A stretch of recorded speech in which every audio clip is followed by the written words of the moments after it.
구독, 좋아요. 홍석준 전 의원 지금 나와 계십니다. 안녕하세요. 예, 안녕하십니까. 네, 제가 오늘 방송 시작하면서 모두 발언을 한 5분가량 했는데 이게 진짜 중국하고도 지금 얘기를 하고 있고, 그리고 이미 일본, EU하고는 다 이미 협상 타결을 했고, 우방국이라고 한다면은 이제 한국 남은 건데, 와, 이거 정말 비관적인 생각만 들게 합니다. 일단 전체적인 분위기 어떻게 읽고 계세요? 예, 일단 전체적인 분위기가 굉장히 안 좋은 게 네. 사실 이제 결과가 어떻게 될지 모르겠습니다만 그동안 어떤 프로세스를 보면은 굉장히 비정상적이고 안 좋은 어떤 그런 결과를 우리가 예측해 볼 수 있을 것 같습니다. 왜냐하면 자, 한번 생각해 보십시오. 사람 사이의 개인적인 관계에서도 그런데 국가 간의 관계에서 갑자기 한미 간의 어떤 회의나 면담들이 깨졌습니다. 자, 이재명이 이제 대통령 취임한 지 사실 윤석열 전 대통령 때는 당일날 바이든과 통화를 했지 않습니까? 그쵸. 그런데 한 3일 있다가 통화를 하고 그다음에 G7에 가서 이제 미팅을 정상 간의 회담이 약속 잡혔는데 갑자기 NSC 회담이 있다고 트럼프가 이제 가고 그렇죠. 또 마크 루비오 국무장관 겸 국가 안전보좌관, 네. 플로리다 상원 의원 출신인데 마크 루비오 같은 경우 지금 현재 벤스 부통령보다도 더 실세라고 평가받고 있습니다. 원래 국무장관이 이제 랭킹 서열 3인데 거기다가 지금 현재 그 국가안보보좌관까지 겸하고 있어요. 네. 국가안보보좌관은 트럼프 1기 때는 이제 존 볼턴이 맡았고 있지 않습니까? 존 볼턴 같은 경우는 문재인 대통령에 대해서는 뭐 조현병 환자와 같다 이렇게 강하게 비판을 한 사람이기도 네. 한데 그러다 보니까 이제 유성락 안보실장이 국무장관이 아니라 이제 국가안보보좌관까지 겸하고 있는 마크 루비오하고 만나려고 했는데 이것도 문전박대 됐습니다. 네. 또 며칠 전에는 구윤철 기재부 장관이 출국하기 1시간 전에 베센트 재무장관과 만나려고 했는데 1시간 전에 이메일로 또 회담 취소한 연락을 받습니다. 네. 이렇게 미국에서 아주 예외적으로 회담을 계속해서 취소하고 이런 것들이 보면 그동안 했던 그런 것들이 굉장히 만족스럽지 못하다는 것을 완전히 이제 드러나고 있는 거기 때문에 일단 과정에서 굉장히 지금 현재 진행된 사항이 굉장히 걱정스럽죠. 그러다 보니까 이런 어떤 결과물도 결코 네. 뭐 좋게 좀 나올 리가 없을 것 같습니다. 아니 그래서 이미 그 정부 일각에서도 한미 관세 협상에서 미국 측이 상당히 고압적으로 모든 걸 가져오라, 뭐 더 나은 걸 갖고 와라 이러고 있으니까 지금 이재명 정부에서는 오히려 미국에 대한 이 불만을 언론을 통해서 막 새어 나오게끔 막 이제 막 어떻게 보면 미국 욕을 하는 겁니다. 쉽게 말해서. 그래가지고 뭐 미국이 무리한 요구를 하고 있다, 우방이 어떻게 이럴 수가 있느냐, 차라리 관세가 낫다 이런 무서운 말까지도 하는 거예요. 지금 네. 민주당 이재명 정부를 보면은 특히 일부에서 이야기하고 있는 것들이 이 국정 어떤 그 집권 세력이 맞나 할 정도의 좀 우려스러운 어떤 말들을 지금 하는데 아니 관세를 맡게 되면요, 관세가 이제 크게 세 가지 종류가 있죠. 그 모든 국가에 적용이 되는 이제 국가별 이제 상호 관세가 있고, 그 다음에 자동차라든지 이제 품목별 적용되는 품목별 관세가 있고, 그 다음에 철광석이라든지 알루미늄 그 소재에 되는 어떤 소재 관세가 있습니다. 네. 자. 지금 우리가 25% 국가별 상호 관세인데 만약에 20% 내지는 뭐 18, 9%라도 만약에 타결이 됐다. 그 정도로. 그러면 만약에 이제 일본과 EU가 15% 돼 있는데 1%, 2%만 높다 하더라도 이거는 국가 경쟁력, 특히 기업의 제품 경쟁력에 어마어마하게 악영향을 줄 수밖에 없는 것이죠. 야, 그러니까 15% 우리가 못 받으면 실패다라는 거죠. 대실패죠. 네. 왜 그러냐면 네. 우리가 물론 이제 우리 지금 대한민국의 기업의 어떤 경쟁력이 뭐 과거에 비해서는 많이 좀 높아졌다고 하지만 네. 여전히 그 EU라든지 일본의 어떤 경쟁력보다 우리가 확실히 우위에 있다고 이야기를 할 수가 없지 않습니까? 네. 자, 그런데 만약에 관세까지 얻어맞았다? 특히 예를 들면 자동차로 예를 들면 지금 현대자동차의 노동자의 평균 임금이 일본 도요타 자동차보다 더 비쌉니다. 네. 자, 그런데 관세까지 지금 더 높게 되면은 가격 경쟁력에서부터 지금 도요타 자동차의 압도적으로 밀릴 수밖에 없는 것이죠. 네. 그렇기 때문에 완전히 이제 실패한 것이고 특히 또 품목별 관세로 또 보면은 품목별 관세가 지금 일본 같은 경우 EU 같은 경우 자동차 부분이 지금 15% 나왔습니다. 자, 우리가 15% 하면은 잘된 협상일까요? 완전 실패한 협상입니다. 품목별 관세로. 네. 왜냐하면 지금은 우리는 미국과는 지금 FTA가 지금 체결돼 있기 때문에 지금 우리는 미국에 수출할 때 제로예요. 제로. 자동차 같은 경우. 네. 그런데 일본 같은 경우는 2.5%의 관세를 물고 일본에 수출하거든요. 네. 그러니까 만약에 품목별 관세도 15% 일본 같은 15% 되면 완전 실패한 경우죠. 왜냐하면 우리는 제로고 저쪽은 2.5%인데 똑같이 15% 하게 되면 우리가 더 손해되는 거 아니겠습니까? 네네. 상대적으로. 네네. 자, 지금 현재 상황이 이런데 그조차도 일본과 EU가 지금 받은 국가별 상호관세와 그리고 자동차 같은 이 품목별 관세조차도 지금 현재 잘 안 되고 있다는 그런 이야기가 자꾸 들리고 있기 네네. 때문에 굉장히 우려스러운 그런 상황이다. 자, 그런데 네. 왜 이런 어떤 상황이 발생되느냐? 네. 저는 이제 두 가지를 봅니다. 일단 첫 번째, 미국 같은 경우 굉장히 지금 이재명 정권에 대해서 친중, 친북, 좌파 정권이라고 딱 인식을 갖고 있으면서 굉장히 신뢰하지 않습니다. 네. 잘 아신 것처럼 이재명 같은 경우도 쇠쇠 이런 어떤 뭐 하는 어떤 그런 것도 있겠지만 또 2차 대전 이후에 미군에 대해서 한국에 온 미군에 대해서 뭐 점령군이라 이야기한다든지 네. 또 김민석 총리 같은 경우 또 미 문화원 어떤 그런 어떤 네. 점거라든지 또 당 대표가 지금 유력한 정청래 같은 경우 또 미문화 어떤 방화라든지 이런 것들을 잘 알고 있지 않습니까? 그리고 그렇기 때문에 지금 박찬대, 정청래 두 사람이 당대표 민주당 당대표 경선에서 쏟아내는 이 발언들도 다 들어갈 다 거예요. 들어가고 있죠. 다 네. 들어가고 있죠. 그렇죠. 예, 그렇기 때문에 네. 일단 기본적으로 신뢰하지 않는 데다가 자, 지금 우리가 이 관세 협상 처음부터 접근이 잘못된 게 제가 방송에서도 많이 이야기했습니다만은 이 관세 협상 자체에 우리가 올인하면 안 됩니다. 그러면 우리는 뭘로 해야 되느냐? 결국은 안보 경제 패키지 전략으로 가야 되는 겁니다. 자, 우리는 대한민국은 미국이 가장 지금 현재 견제하고 있는 중국의 최전방에서 견제하고 있는 세력이다. 국가다. 그렇기 때문에 우리가 지금 이제 안보가 이제 이렇게 하기 위해서는 미국하고 이런 관계가 돼야 된다. 그래서 예를 들면 우리가 2007년, 2008년 한미 FTA 때도 네. 우리가 논리가 뭐였습니까? 이런 식으로 계속되면 중국하고 지정학적인 역학관계 때문에 중국에 계속해서 이제 의존할 수밖에 없다. 그렇기 때문에 한미 FTA를 맺어서 우리가 경제도 그렇고 안보도 그렇고 미국과 이런 관계를 더 돈독해야 된다. 이런 논리로 한미 FTA를 맺었던 것이죠. 그렇기 때문에 지금 미국도 가장 지금 우리 대한민국에 희망하는 것은 나토와 같은 한미 어떤 방위를 중심으로 해서 일본, 호주를 중심으로 해서 집단 방위 체제를 태평양에서 나토와 같은 체제를 지금 이제 원하고 있는데 네. 지금 이재명 정부는 뭐 어떻게 이야기합니까? 대만 침공해도 중국 대만 침공해도 우리가 왜 개입해야 하느냐 그런 식으로 하기 때문에 지금 미국이 원하는 집단 방위 체제가 지금 안 되는 거예요. 그러니까 일단 안보도 지금 우리가 활용할 수가 없고 그다음에 경제적인 면에서도 가장 좋은 것은 트럼프에게 나름대로 어떤 그런 어떤 명분을 만들어줘야 되는데 명분은 크게 보면 세 가지죠.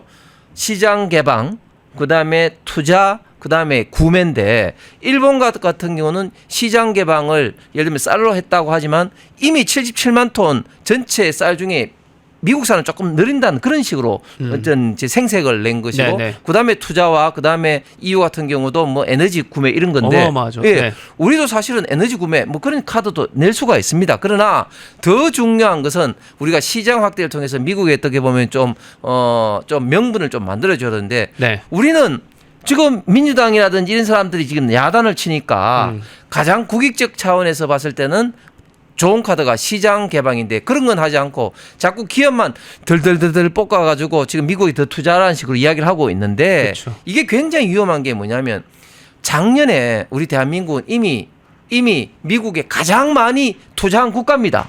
네. 그런데다가 자꾸 기업을 보면서 자꾸 더 투자하라고 하면은 아니 우리 지금 대한민국의 좋은 일자리는 그럼 해외로 미국으로 다 나가란 말인데 그렇죠. 그렇게 정부가 이 협상을 마무리 지으려고 하면 됩니까? 절대 안 되는 것이죠. 그래서 잘못된 방향에 의해서 지금 현재 협상이 이렇게 지지부진되고 있다. 그리고 협상이 타결되더라도 저는 참 걱정인 게 오히려 우리 국익에 굉장히 반하는, 그러니까 투자를 좀 지나치게 많이 하는 그런 식으로 협상이 마무리될까 봐 참 걱정스러운 상황입니다. 그러니까 지금 이게 구윤철 경제부총리 같은 경우는 재무장관 베센트 만나러 갈 때 인천공항에서 그냥 도로 입구 컷 당해버렸단 말이죠.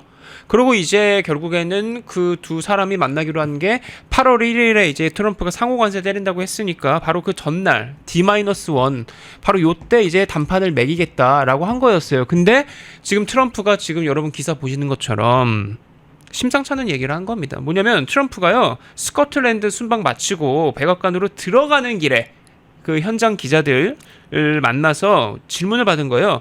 한국과의 관세 협상 내일 끝납니까? 라고 물어봐요. 그러니까 트럼프가 지금 여러분 사진 보시는 것처럼 뭐라고? 이런 다음에 내일 뭘 끝낸다고? 그러니까 관세 협상 이러니까 관세 협상 내일 끝나지 않을 거야 라고 했다는 거예요. 저 되게 무서운 말이잖아요. 무슨 말이죠. 자, 내일은 이제 안 끝났다고 하는 그 말 속에는 지금까지 협의 결과가 만족스럽지 못한다는 그런 건데, 자, 그러면은 내일 안 끝나면 어떻게 되느냐? 만약에 이것도 두 가지 상정을 할 수가 있습니다. 이 유예를 좀 해서 지금 25% 상호관세 이게 좀 유예를 해서 안 끝나면 그나마 다행인데 이미 예고된 25% 발효 시일인 8월 1일 날 네. 이제 이 25% 상환세가 시작을 하고 지금 이제 협상을 계속한다. 그러면 정말 우리 대한민국에 관련된 기업들은 날벼락이죠. 그러니까 8월 1일에 25% 관세를 매기지 않고 유예한 가운데 협상 기간을 늘리는 거라면 모르겠는데 협상이 좀 이어지는 걸로 볼 수 있는데 그게 아니라 8월 1일에 아까 이제 시청자 한 분 말씀처럼 8월 1일에 25% 관세를 때려 맞고 시작하는 거면 그럼 최악이다. 최악이죠. 그런데 지금 현재 상황으로서는 그런 최악으로 갈 가능성이 더 많은 거죠. 왜냐하면은 관세 유예를 한다고 선언을 하면서 이제 협상을 더 하자면은 이미 그런 이야기가 나왔어야 됩니다. 네. 근데 그런 이야기는 나오지 않는데 트럼프가 내일 끝나지 않는다? 이렇게 되면은 이런 관세 유예가 안 된다는 게 전제가 된다고 봐야 되거든요. 네. 그래서 참 걱정스러운 그런 상황인데, 그런데 저희가 방송에서나 이런 이야기를 하면 민주당에서 김병기 원내대표 같은 이런 사람이 어떤 이야기를 하냐면은, 아니 국익을 앞두고 이렇게 중요한 협상을 하고 있는데 국민의힘은 이게 안 되도록 하도록 하는 뭐 이런 식으로 막 하는 게 정말 어느 나라 정당이냐, 제정신이냐 이렇게 비판을 해요. 국민의힘이 최대 리스크다. 뭐 이러죠. 자, 그런데 과연 이런 이야기를 민주당이 할 수가 있습니까? 민주당이 과거에 했던 발언들을 보면은 2007년 8년도 그런 어떤 세국 협상에 뭐 있지도 않은 그런 광우병 가짜 뉴스를 가지고 온 나라를 흔들었죠. 또 윤석열 정권 때는 해외 나갔을 때 미국 나가고 또 일본 나가고 또 영국 나갔을 때 얼마나 가짜 뉴스를 통해서 이 외교 관계를 흔들었습니까? 특히 지난 4월 25일에는 2+2 회담을 아주 이제 성공적으로 해서 당시에 그 최상목 장관, 안덕근 장관 그리고 베센터 미 재무부 장관과 USTR 대표가 회담을 해서 베센터 재무장관이 아주 놀랄 만큼 성과가 있는 회담이었다. 이렇게 이야기했는데 당시에 민주당이 며칠 있다가 최상목 장관을 탄핵시켜 버렸잖아요. 그렇죠. 아니 자기들이 이렇게 해놓고 지금 우리 국민의힘이라든지 우파 보수 진영에서 합리적인 그런 우려들, 자 생각해 봅시다. 지금 왜 이렇게 되느냐? 첫 번째, 지금 아까 말씀드렸듯이 지금 민주당의 협상당 같은 경우는 지금 전문가들도 아닙니다. 그렇죠. 지금 구인철 장관이라든지 이런 사람들이 이런 기재부 통이고 또 산업통이지 이런 통상 전문가들이 아닙니다. 그러니까 안덕근 더 썼어야 돼요. 안덕근, 최상목, 심지어 어떻게 보면은 특사로 한덕수 같은 사람을 보냈어야 되는 거예요. 그쵸. 자, 그런 전문가도 아닌데다가 자 이렇게 중차대한 차대에 지금 주한 미국 대사도 없죠. 특히 미국의 지금 현재 우리 한국 대사도 그렇죠. 4대 강국 지금 인사한다고 지금 이제 불러들였잖아요. 아무도 없어요. 거기다가 미국 특사로 지금 보내려고 했던 사람이 어떤 사람이었습니까? 김종인을 보내려고 했잖아요. 김종인 전 비대위원장이 어떤 사람입니까? 2021년도에 SNS에 트럼프를 비판하면서 트럼프와 문재인은 소수 어떤 그런 어떤 팬덤에 의존하는데 특히 트럼프는 미칭학이다, 광이다 이렇게 비판하는 사람 아니에요. 아니 김종인이 아니고 정용진을 보내야지 차라리. 그렇죠. 정용진 이런 사람들을 보내서 하는데 그런 걸 비판하는 게 잘못된 겁니까? 그런데 그런 비판에 대해서 오히려 이 제정신이냐 뭐 이런 식으로 오히려 공격을 하는 것은 아직도 민주당이 집권 여당이 아니라 야당적인 그런 어떤 생각에 머물러 있다. 그렇게 생각이 됩니다. 아니 심지어 그래가지고 이재용, 김동관 그리고 정의선 등등 대기업 지금 총수들 다 지금 미국으로 그래서 날아가는 거잖아요.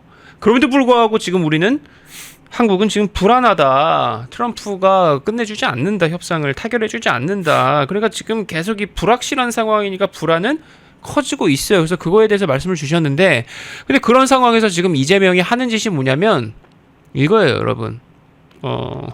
자, 이재명이 어느 정도 파국을 예상을 하는지요. 오늘 이제 오후 늦게입니다. 미국에 체류하고 있는 장관들하고 화상회의를 해서요. 보고를 받았고 당당하게 임해라. 당당하게 임해라. 감내 가능하게만 해라. 당당하게 임하라. 이러고 있고요. 미국 그 민주당 의원들은요. 오늘 오후에 미국 대사관 몰려가 갖고 미국 보고 깡패래요. 트럼프 보고 뭐 깡패래요. 동맹국 밥그릇 내놓으라 하냐. 이게 뭡니까? 지금 이거 오싹해요. 지금 미국 보고 깡패다. 농축산물 뭐 그거를 왜 개방을 하라고 통상 압박을 하느냐. 쌀, 소고기 같은 농축산물 통상 압박 그만해라. 미국은 깡패다.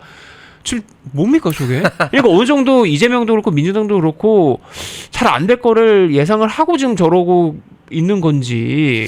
이재명 대통령이 당당히 임하라고 이야기한 것에는 사실은 이제 그 데드라인 마지노선을 이제 정해 넣었던 것이겠죠. 제가 볼 때는 사실은 우리 국익을 위해서는 어느 정도의 어떤 시장 개방을 해야 되는데 지금 민주당이라든지 일부 농민단체라든지 강력하게 반대하니까 본인들의 어떤 지지층의 어떤 눈치를 보느라고 그것은 양보하지 못하겠고 그리고 또 뭐 투자라든지 이런 것도 한계가 있으니까 지금 현장에 있는 구인철 장관을 비롯해서 김정관 산업부 장관이라든지 이런 사람들이 좀 애를 이야기하니까 당당하게 임해라. 더 이상 양보해서는 안 된다. 뭐 국익 감내할 차원에서만 해라. 뭐 이런 식으로 이야기를 한 것 같아요.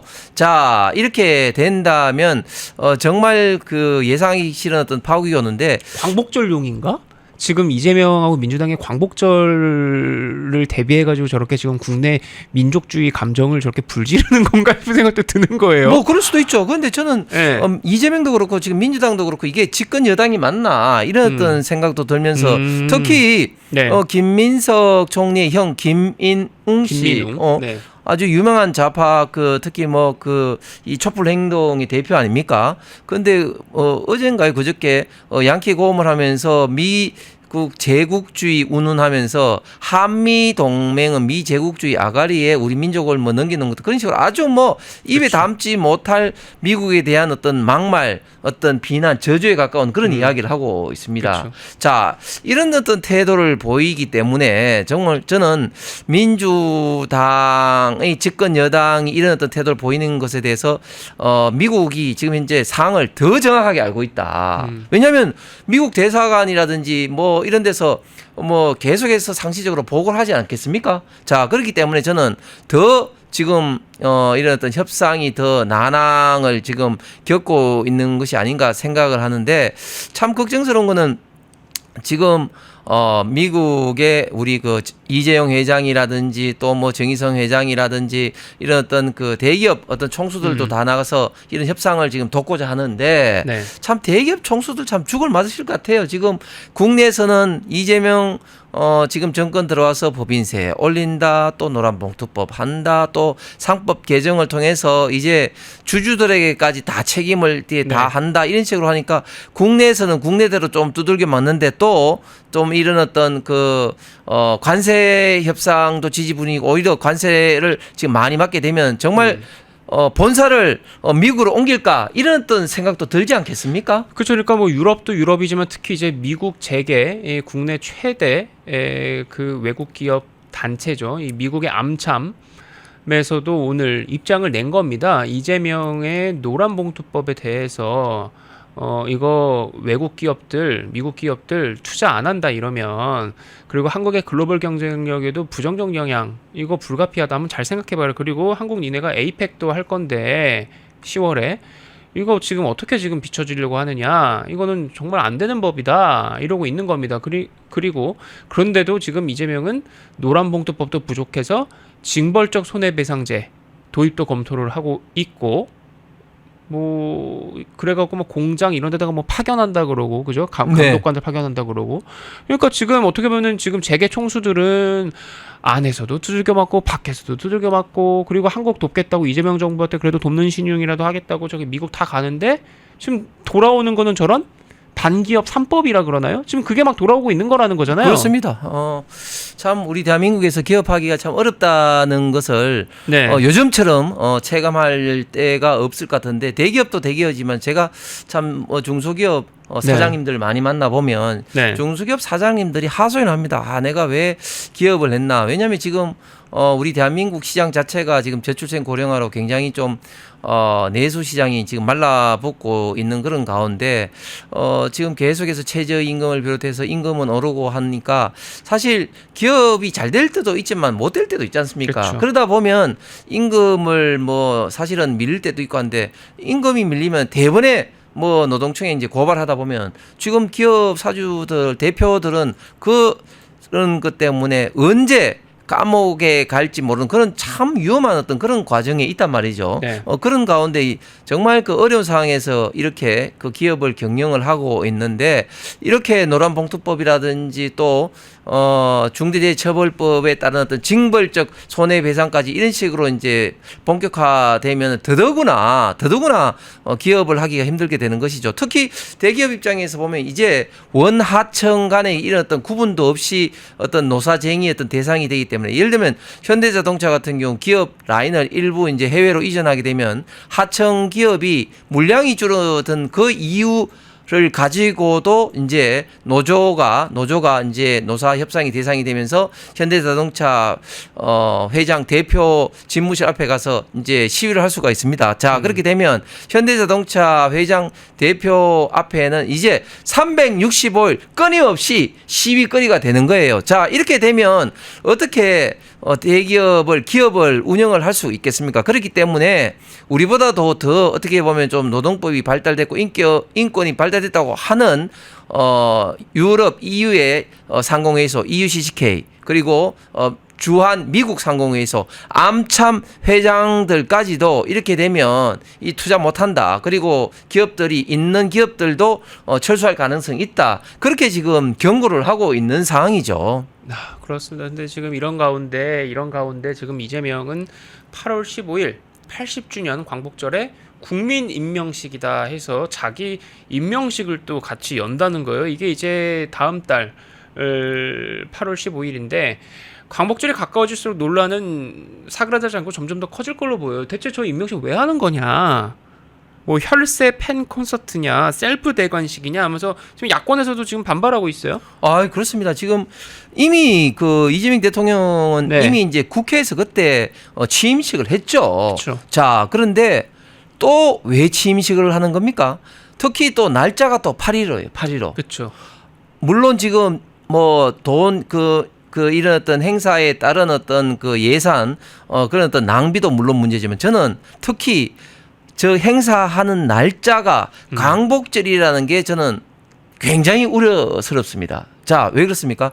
자, 이런 국가 기념일이 정한 어떤 목적이 있습니다. 광복절은 정말 35년간 일제 치하에서 독립해 과정에서 정말 순국 선열들에 대한 어떤 감사함과 또 광복한 이후에 우리 대한민국이 어떻게 지금 달라지는지 감사함을 우리가 생각해 보는 그런 어떤 중요한, 우리 대한민국에서 가장 중요한 국가 기념절 아니겠습니까? 국가 기념일인데, 자, 그날에 국민 임명식이란 이름으로 이재명 대통령에 대한 그런 어떤 취임식을 한다?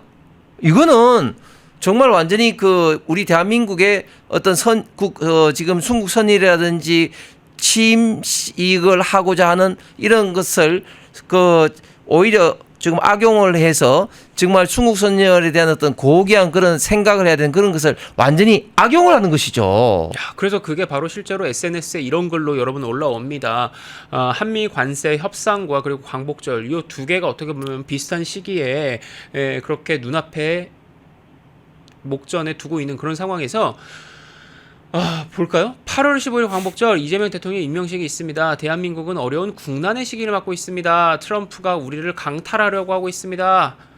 4천억 달러 뜯길 거 좀 덜 뜯기도록 국난에 대한민국 국민이 똘똘 뭉쳐서 미국을 향한 시위를 해야 합니다. 120년 전 을사년 우리는 외교권 박탈당하고 국권 피탈의 역사로 접어들었습니다. 2025년 을사년 국민이 나라를 지킵시다. 이재명에게 힘을 더해서 국난 극복할 수 있는 대미 협상력 키워야 합니다. 외세로부터 나라를 지킵시다. 8.15 광화문 광장으로 함께 모여서 만세를 부릅시다 하면서 저렇게 이재명에게 힘을 더해서 대미 협상력을 키워야 된다. 이러면서 지금 또 저렇게 또 마치 동원서로 하려는 것처럼 저런 글이 올라와요. SNS에. 아니, 저는 저런 글들이 북한에서 나오는 글 같아요. 아니, 북한 미제국주의라고 하면서 북한 방송, 중앙방송에서 계속해서 미국을 비판할 때하고 사실은 어떤 기본적인 문맥이 지금 똑같은 거죠. 아니, 미국이 우리를 강탈하려고 하는 겁니까? 지금 미국이 아니면 우리 대한민국이 존재할 수가 있습니까?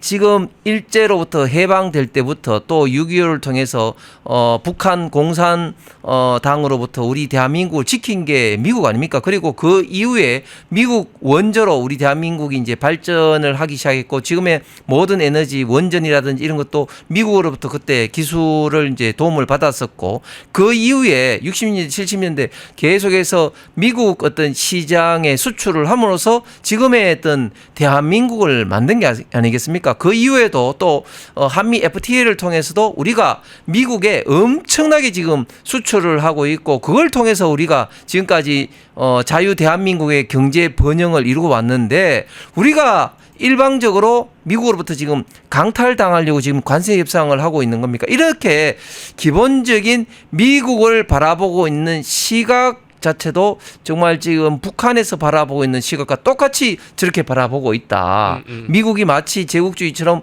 우리를 강탈하려는 그런 어떤 시각으로 바라보는 것이 정말 강경 좌파적 어떤 시각을 대변하고 있는 것 같고 또 그런 어떤 시각에서 그런 시각을 악용을 해서 8.15에 또 국민임명식이라는 이재명 대통령, 이재명 정부의 어떤 침식을 하려고 하나 그런 참 우려가 있는데 이런 어떤 우려가 정말 우려로 좀 그쳤으면 좋겠는데 앞으로 이재명 정권이 있는 가운데서도 계속해서 저런 식으로 어떤 반미적 어떤 성향 DNA를 가지고 일을 하게 된다면은 과연 미국이 어떻게 생각할까요? 눈을 보듯이 뻔하지 않겠습니까? 그러니까 뭐 반일 운동 이랬던 것처럼 이게 반미 운동도 8월에 일어나는 게 아니냐 하는 것도 살갗으로 좀 느껴지는 거예요. 왜냐면 이제 문대림 민주당 의원 같은 경우는 오늘 미국 대사관 앞으로 가가지고 일방적인 트럼프 정부의 폭력적 통상 압력이라면서 우리 민주당은 결사 항전할 것이다 뭐 이런 얘기를 했거든요. 그러니까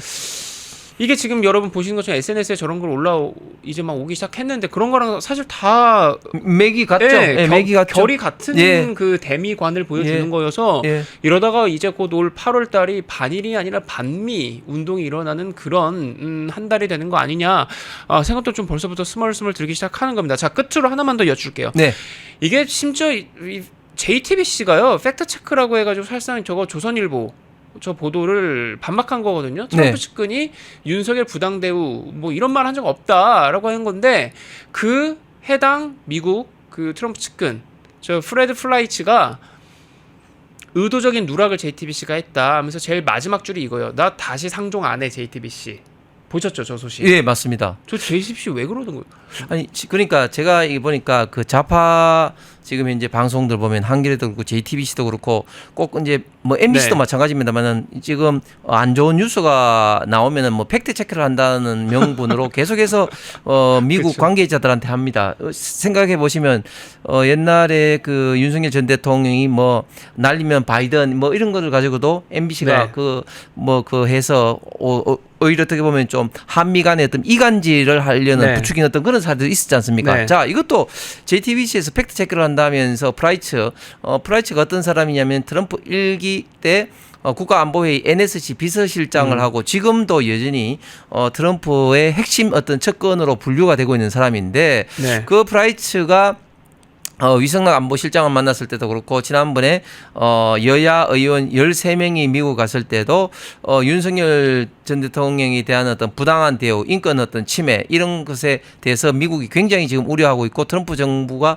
굉장히 좀 걱정한다 이런 식으로 이야기를 하니까 또 그 박상혁 또 민주당 의원은 막 내세 간섭이라고 하면서 그 내란 속에 윤석열은 또 뭐 무기 아니면 사형이 취할 것 이런 식으로 더 강하게 맞받아쳤어요. 네. 뭐 그런 어떤 상황 속에서 JTBC가 저렇게 팩트 체크를 한다고 프라이츠가 했는데 그 프라이츠의 핵심적인 어떤 문구가 의도적으로 누락됐다는 거 아닙니까? 그러니까 어떤 문구가 누락됐느냐? 박상혁이 한 이야기, 즉 무기징역이라든지 사형이라든지 이런 것도 이제 이야기되고 있는 것에 대해서 정말 상당히 지금 우려를 한다. 그런 어떤 부분을 의도적으로 누락을 이제 시켰고 여기에 대해서 프라이츠가 굉장히 이제 분노를 하면서 본인의 X 계정에 이제 가짜 뉴스다. 앞으로 이제 상종을 안 한다. 이런 식으로 이제 쓴 거죠.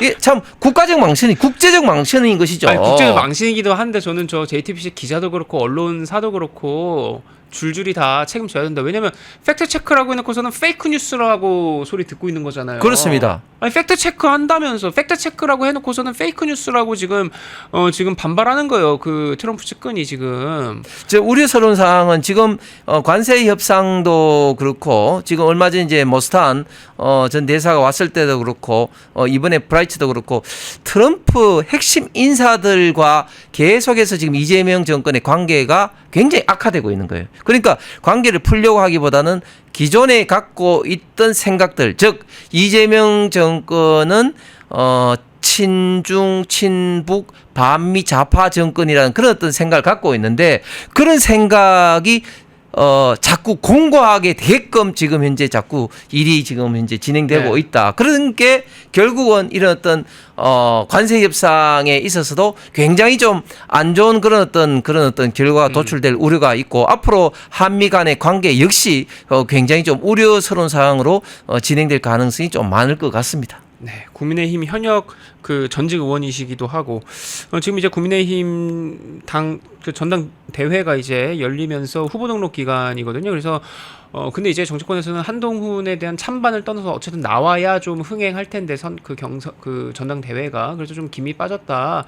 뭐 이런 얘기하는 분들도 있어요. 뭐 전당 대회 어떻게 보고 계세요? 예, 한동훈 전 대표가 빠졌지만 지금 당 대표 선거 후보로는 뭐 김문수, 장동영, 안철수, 조경태, 주진우 네. 등등 7분이 나왔기 때문에 저는 1차적인 흥행에는 좀 성공했다고 보고 그리고 지금 네. 이제 김문수 후보가 물론 1등을 달리고 있습니다만 전당대회에서 이제 본격적으로 이제 앞으로 당을 어떻게 개혁 혁신해서 국민들이 바라는 어떤 그런 어떤 바람직한 모습으로 제대로 좀 바뀔 거냐 이런 어떤 논쟁을 좀 하다 보면 더 많은 어떤 국민들이 좀 관심을 불러일으켜서 좀 흥행은 뭐 어느 정도 성공하지 않을까 생각을 최고위원, 합니다. 청년 최고위원은 어떻게 보세요? 예, 지금 이제 최고위원은 현재까지 한 9분 정도가 네. 이제 출마 선언을 했고 내일이 마지막 등록이기 때문에 네. 뭐 한두 사람 더 있을 것 같습니다. 그리고 청년 최고도 역시 지금 현재까지 출마 선언한 사람이 이제 5명 정도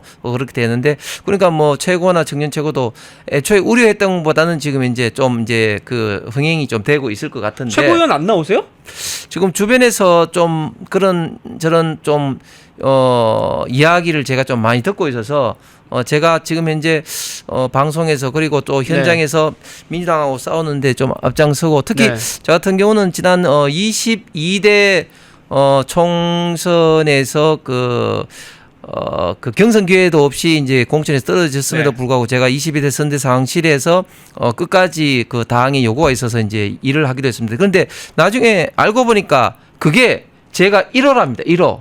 창피한 이야기죠. 그러니까 우리 당 같은 경우는 이익 공동체적으로 움직였다는 것이죠. 그러니까 뭐 공천이라든지 이런 게 좀 받을 때는 뭐 당을 위해서 일하고, 그리고 공천에서 배제된다든지 불이익을 받을 경우에는 뭐 그냥 뭐 그 당에 대해서 좀 뭐 무관심하거나 아니면 당을 뭐 비판한다든지 또 뭐 그런 어떤 것들이 굉장히 많았음에도 불구하고 뭐 제가 뭐 이렇게 일호로 좀 하기도 했는데, 어쨌든 이런 어떤 헌신, 희생을 좀 바탕으로 해서 앞으로도 뭐 어떤 상황에서든지 어떤 자리에서든지 우리 대한민국에 있어서 우리 국민의힘 자유우파 보수 진영에서 좀 더 많은 좀 역할을 좀 할 수 있도록 뭐 네. 노력을 할 것입니다.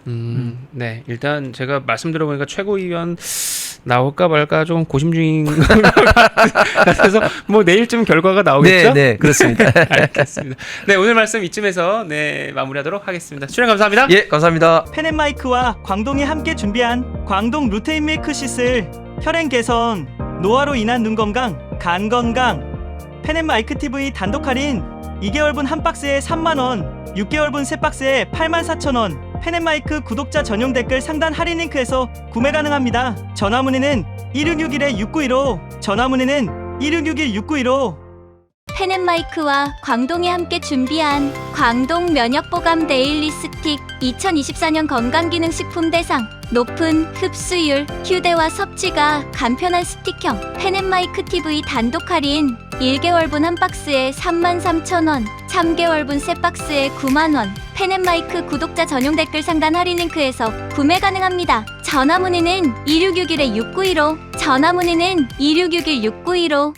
펜앤마이크와 광동이 함께 준비한 광동 혈당혈압 콜레스테롤 케어 솔루션, 식후 혈당 상승 억제, 체지방 감소, 혈중 콜레스테롤 개선, 높은 혈압 감소. 펜앤마이크 TV 단독 할인 1개월분 한 박스에 25,000원, 3개월분 세 박스에 66,000원. 펜앤마이크 구독자 전용 댓글 상단 할인 링크에서 구매 가능합니다. 전화 문의는 1661-6915, 전화 문의는 1661-6915.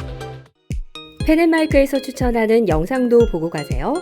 다른 영상도 즐기시려면 구독 버튼을 꼭 눌러주세요.